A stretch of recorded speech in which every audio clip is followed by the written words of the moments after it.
के इस वीडियो में हम बात करने वाले हैं इंडियन आर्मी मेडिकल टेस्ट के बारे में। जी हाँ दोस्तों, इस वीडियो में हम जानेंगे कि आपकी बॉडी के वो कौन कौन से पार्ट्स हैं जिनका इंडियन आर्मी के मेडिकल टेस्ट में टेस्ट होगा या होता है। ओके, तो चलिए शुरू करते हैं और बात करते हैं सबसे पहले पार्ट के बारे में। सबसे पहला पार्ट है चेस्ट यानी कि सीना। यहाँ पे बेसिकली क्या होता है कि इंडियन आर्मी का जो क्राइटेरिया होता है यानी कि कम से कम आपको अपना चेस्ट जो है 5 सेंटीमीटर फुलाना होता है। आपको अपनी सांस अंदर खींचनी होती है और आपको कम से कम 5 सेंटीमीटर का फुलाव करना होता है आपके चेस्ट में। तो ये हो गया आपका चेस्ट यानी कि सीने का जो मेडिकल होता है वो। अब हम बात करते हैं वेट यानी कि वजन। यहाँ पे आपका मिनिमम वेट, कम से कम आपका वेट जो है वो 50 किलो होना ज़रूरी होता है। अब हम बात करेंगे बॉडी मार्क्स के बारे में, यानी कि अगर आपकी बॉडी पे किसी भी तरह का कोई मार्क्स है, लाइक कोई कट लगा हुआ है या फिर कोई धब्बा है या फिर कोई टैटू बना हुआ है, तो उस सिचुएशन में क्या होगा कि आपके उस मार्क को मार्क कर लिया जाता है और फिर उसकी जांच होती है। और उस सिचुएशन में अगर आप जो भी क्राइटेरिया होता है उनका उसको फुलफिल करते हैं तो आप वो टेस्ट पास कर जाएंगे, अदरवाइज आपको बाहर कर दिया जाता है। ओके, अब हम बात करेंगे नॉकनी टेस्ट के बारे में। नॉकनी टेस्ट में क्या होता है कि आपको बिल्कुल अलर्ट पोजीशन यानी कि जो सावधान की पोजीशन होती है उसमें खड़ा किया जाता है और फिर क्या होता है कि आपके घुटने से लेकर आपके जो नीचे के जो पाँव होते हैं उनके बीच का जो गैप होता है ना उसको देखा जाता है। और जैसा कि आप यहाँ इमेज में देख पा रहे हैं, यहाँ पे 3 पोजीशन है अलग अलग। जो फर्स्ट है, बाएं से जो फर्स्ट है वो बिल्कुल गलत है, बिकॉज उसमें क्या है कि जो घुटने हैं वो बिल्कुल टच में है, तो वहाँ पे बिल्कुल भी गैप नहीं है, तो वो गलत है। सेकंड जो बीच वाला जो पार्ट है वहाँ पे घुटनों से लेके पाँव तक जो एक नॉर्मल गैप है, ये नॉर्मल गैप होना चाहिए, तो वो बिल्कुल सही है। और जो थर्ड वाला है उसमें बहुत ही ज़्यादा गैप है, तो वो भी गलत है। तो जो बीच वाले जो इमेज है, अगर आपके पाँव इस तरीके से है, अगर आप सावधान की पोजीशन में खड़े होते हैं और आपके पाँव इस तरीके से रहते हैं तो कोई प्रॉब्लम नहीं है, अदरवाइज आपको प्रॉब्लम हो सकती है। हाँ, अगर 19-20 का फ़र्क रहता है तो हो सकता है कि आपको कोई प्रॉब्लम ना हो या आपको वो थोड़ा वक्त दे दें कि आप इसको इम्प्रूव कर सकते हैं। और ऐसी बहुत सी एक्सरसाइजेज होती हैं जिनके थ्रू आप इस प्रॉब्लम को सॉल्व कर सकते हैं। सो ये हो गया आपका नॉकनी टेस्ट। अब हम बात करेंगे आपके पाँव की उन नसों के बारे में जिनका टेस्ट होता है। एक्चुअली आपके जो पाँव के एक तो बैक साइड में होती है और एक जो है आपका जो लेफ्ट लेग होता है उसके लेफ्ट साइड में एक नस होती है। उन नसों का चेकअप किया जाता है और ये देखा जाता है कि उन नसों में कोई प्रॉब्लम तो नहीं है, वो नसें फूलती तो नहीं है, जैसा कि आप इमेज में देख पा रहे हैं। तो एक तो आपके बैक साइड में, पाँव के बैक साइड में जहाँ आपकी काफ होती है, और सेकंड जो है आपके लेफ्ट साइड में, उन 2 नसों को चेक किया जाता है और उनमें कोई फुलाव वगैरह तो नहीं है। अगर ऐसा कुछ प्रॉब्लम होती है तो आपको डेफिनेटली प्रॉब्लम होगी। अब हम बात करते हैं फ्लैट फुट के बारे में। फ्लैट फुट में जैसा कि आप यहाँ इमेज देख पा रहे हैं, 2 अलग अलग जो आपके फुट है, एक तो बिल्कुल फ्लैट है, लेफ्ट से जो फर्स्ट इमेज है उसमें उसको देखिए आप, बिल्कुल पाँव एकदम चपटा है।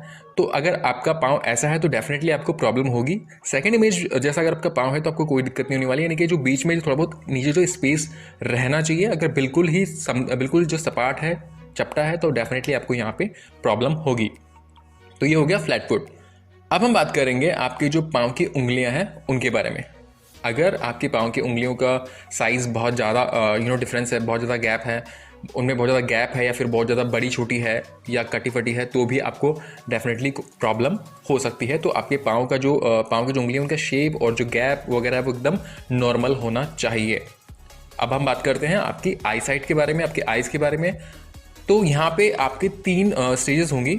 ओके, आई साइट के अंदर जो फर्स्ट स्टेज है उसमें क्या होता है कि आपकी आंखों के सामने एक पेंसिल होती है और उस पेंसिल को जो है वो लेफ्ट राइट अप डाउन यानी कि लेफ्ट राइट या ऊपर नीचे वो जो है इस पेंसिल को घुमाते हैं आपकी आंखों की पुतली के सामने जो। और आपको क्या होता है कि अगर वो उस पेंसिल को लेफ्ट में लेके जा रहे हैं तो आपको अपनी आंखों की पुतली, जो आपका जो ब्लैक कलर का पार्ट होता है, उसको लेफ्ट में लेके जाना होता है। अगर वो राइट लेके जा रहे हैं तो राइट में लेके जाना होता है। अगर वो अप लेके जा रहे हैं ऊपर तो आपको ऊपर लेके जाना होता है, नीचे लेके जा रहे हैं तो नीचे लेके जाना होता है। इस सिचुएशन में आपको अपनी जो नेक यानी कि जो आपकी गर्दन है उसको मूव नहीं करना है, आपको सिंपली आपको जो अपनी आंखों के अंदर का जो ब्लैक कलर का पार्ट है उसको मूव करना होता है, आपको अपनी गर्दन को मूव करना नहीं होता है।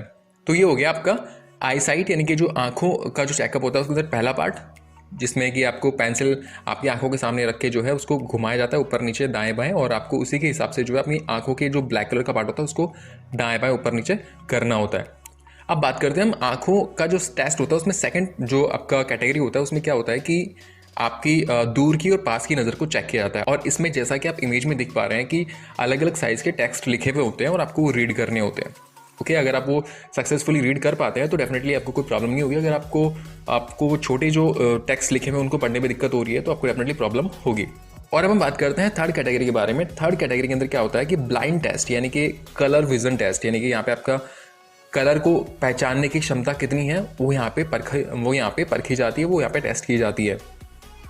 इसमें क्या होता है, जैसा कि आप यहाँ इमेज देख पा रहे हैं, एक सर्कल है और उसमें कुछ टेक्स्ट लिखा हुआ है, ओके, और आपको वो टेक्स्ट जो लिखा हुआ है उसको पहचानना होता है, और ये टेक्स्ट जो है अलग अलग हो सकता है, ओके। अगर आप ये टेक्स्ट ईजी वे में पहचान पा रहे हैं, अगर पहचान पाते हैं तो कोई प्रॉब्लम नहीं होगी, अदरवाइज आपको प्रॉब्लम हो सकती है। तो ये हो गई आपकी आईसाइट यानी कि आपकी आंखों का टेस्ट इस तरीके से होता है। इसमें 3 अलग अलग स्टेप्स होते हैं। एक तो जो है पेंसिल आपकी आंखों के सामने लाके जो इसको ऊपर नीचे दाएं बाएं घुमाया जाता है। सेकंड जो है यहाँ पे आपकी दूर की नज़र और पास की नज़र को चेक किया जाता है अलग अलग टेक्स्ट की साइज़ के हिसाब से।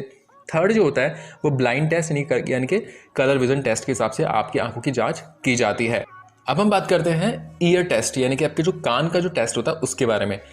कान के टेस्ट के अंदर क्या होता है कि आपका जो सुनने की क्षमता होती है उसको टेस्ट किया जाता है। यहाँ पे आपके कान में किसी भी तरह के कोई भी फोड़ा या फुंसी नहीं होना चाहिए, कोई गंदगी नहीं होनी चाहिए, एकदम साफ़ सुथरे कान होने चाहिए, और आपका जो कान का जो पर्दा होता है वो भी एकदम उसमें कोई छेद वगैरह नहीं होना चाहिए, बिल्कुल सही होना चाहिए। और साथ ही जो है यहाँ पे मशीन के थ्रू भी आपका कान का टेस्ट किया जाता है। तो इस तरीके से आपका कान का टेस्ट होता है।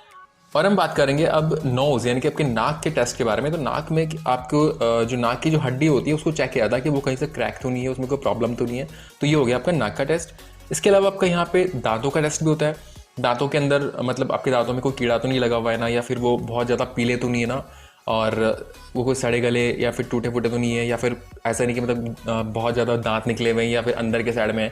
अगर नॉर्मल प्रॉब्लम, माइनर प्रॉब्लम है तो चलेगा, ऐसा कुछ नहीं, बट ऐसा नहीं बहुत ही ज़्यादा दांत आगे निकले हुए हैं अंदर के साइड में या फिर बहुत ज़्यादा पीले हैं तो डेफिनेटली आपको प्रॉब्लम होगी। तो जिनके दांत एकदम सही हैं, लाइक शेप सही है और दांतों का रंग भी ठीक है, तो कोई प्रॉब्लम नहीं होनी है, ओके। तो ये हो गया आपका टीथ यानी कि दांतों का टेस्ट। इसके अलावा यहाँ पे आपका हार्ट का टेस्ट होता है। इसमें आपकी हार्ट बीट को चेक किया जाता है, आपकी जो धड़कन है उसको चेक किया जाता है कि आपकी धड़कन एकदम सही चल रही ना, ऐसा तो नहीं कि मतलब बहुत कम या फिर बहुत ज़्यादा हो रही है, तो उस सिचुएशन में आपको प्रॉब्लम हो सकती है। एकदम आपकी जो नॉर्मल हार्ट बीट होती है वो हार्ट बीट रहनी चाहिए। इसके अलावा आपका ब्लड प्रेशर चेक किया जाता है। ऐसा तो नहीं कि मतलब आपका ब्लड प्रेशर बहुत ज़्यादा हाई है या फिर बहुत ज़्यादा लो है, तो ये भी एकदम नॉर्मल रहना चाहिए। और इसके अलावा यहाँ पे आपका यूरिन टेस्ट भी किया जाता है। अब हम बात करेंगे पाम टेस्ट के बारे में। पाम यानी कि हथेली। हथेली के टेस्ट में क्या होता है कि आपकी हथेली में अगर बहुत पसीना आता है तो डेफिनेटली आपको प्रॉब्लम होगी और आप डेफिनेटली इंडियन आर्मी ज्वाइन नहीं कर पाएंगे। तो हम तो आपको यहाँ पे यही सजेस्ट करेंगे कि ये मेडिकल टेस्ट देने से पहले अगर आपको लगता है कि आपकी हथेली में पसीना वगैरह आते हैं तो आप इसका अच्छे से ट्रीटमेंट ले लीजिए, उसके बाद ही आप मेडिकल के लिए जाएँ। अब हम बात करेंगे अंडकोश वृद्धि के बारे में। अंडकोश वृद्धि में ये टेस्ट किया जाता है कि आपके जो अंडकोश हैं उनकी जो साइज़ है वो एकदम नॉर्मल होनी चाहिए। ऐसा तो नहीं कि मतलब एक अंडकोश जो है ज़्यादा बड़ा है या फिर एक छोटा है या फिर मतलब बहुत ज़्यादा लटके हुए हैं, तो ऐसा नहीं होना चाहिए। एकदम नॉर्मल शेप में होने चाहिए, एकदम नॉर्मल साइज़ में होने चाहिए, उनमें कोई प्रॉब्लम नहीं होनी चाहिए। अगर ऐसा है तो कोई दिक्कत नहीं है, आप उस टेस्ट को क्लियर कर लेंगे, अदरवाइज़ आपको प्रॉब्लम हो सकती है। इसके अलावा यहाँ पे ये भी चेक किया जाता है कि आपको कोई बवासीर वगैरह की बीमारी तो नहीं है। अगर आपको बवासीर वगैरह की बीमारी है तो डेफिनेटली आपको प्रॉब्लम होगी। तो ये भी अगर है तो आप डॉक्टर से अच्छे से चेकअप करवा लीजिए, ट्रीटमेंट ले लीजिए, ओके। उम्मीद करते हैं कि ये वीडियो आपको पसंद आया होगा। अगर वीडियो पसंद आया हो तो प्लीज़ इस वीडियो को लाइक कीजिए, शेयर कीजिए, और अगर आप हमारे चैनल पर पहली बार आए तो प्लीज़ हमारे चैनल को सब्सक्राइब करना ना भूलें। So thank you for watching our video. Thank you.